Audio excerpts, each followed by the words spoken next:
going to be discussing a long-awaited topic of mine. I would love to talk about my favorite movies about adoption, or movies that kind of are about adoption but don't explicitly say that they are, but we all know that they are. So, one that I recently just found on Netflix actually, it's called He Even Has Your Eyes. It's a French film about interracial, transracial adoption between a black set of parents and a white child. And it really is pretty funny actually.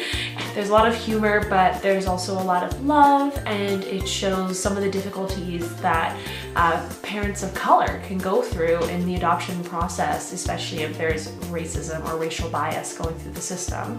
Twinsters. This is also on Netflix, a documentary that I love.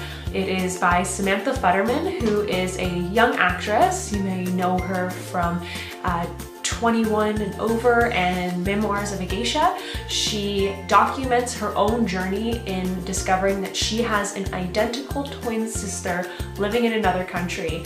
They were separated at birth when they were adopted from Korea, and she ends up finding her later on in life, and it is so heartfelt and really cute. It's a whole lot of fun to see someone's really positive but sometimes complicated experience in searching for birth family. A childhood and current favorite of mine, the Tigger movie.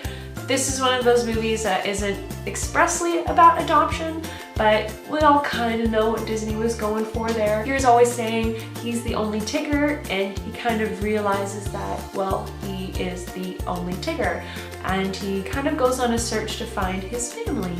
And his friends want to help him and support him, but he feels really lost, and he goes through some difficult emotional times in searching for family.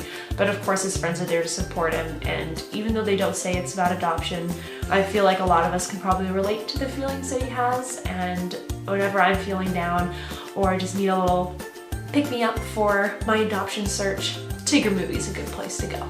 Probably my all-time favorite adoption movie, Juno. Ellen Page is a goddess. I would watch Juno every day if I had the time.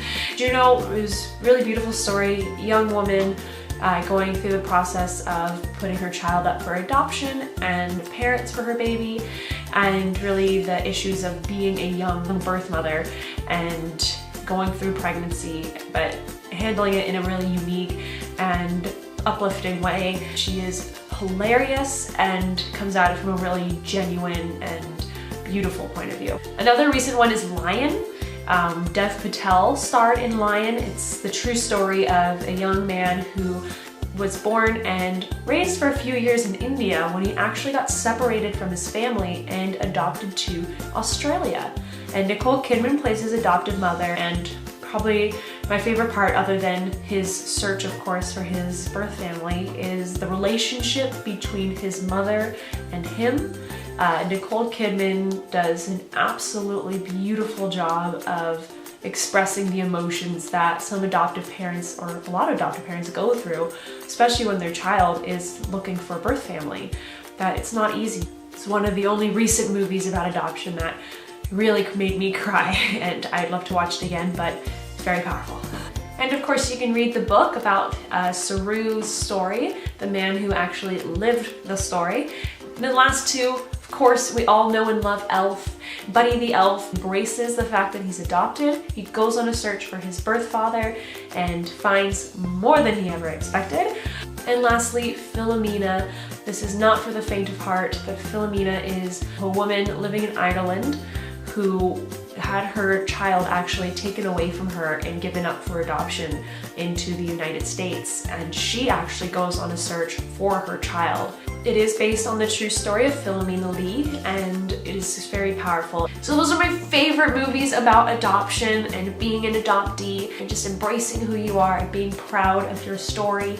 And it just feels really good to be able to see a portion of yourself on screen in a really fun and powerful way. So if you have a favorite that I didn't mention, please let me know, and I'd love to hear your suggestions. Until next time.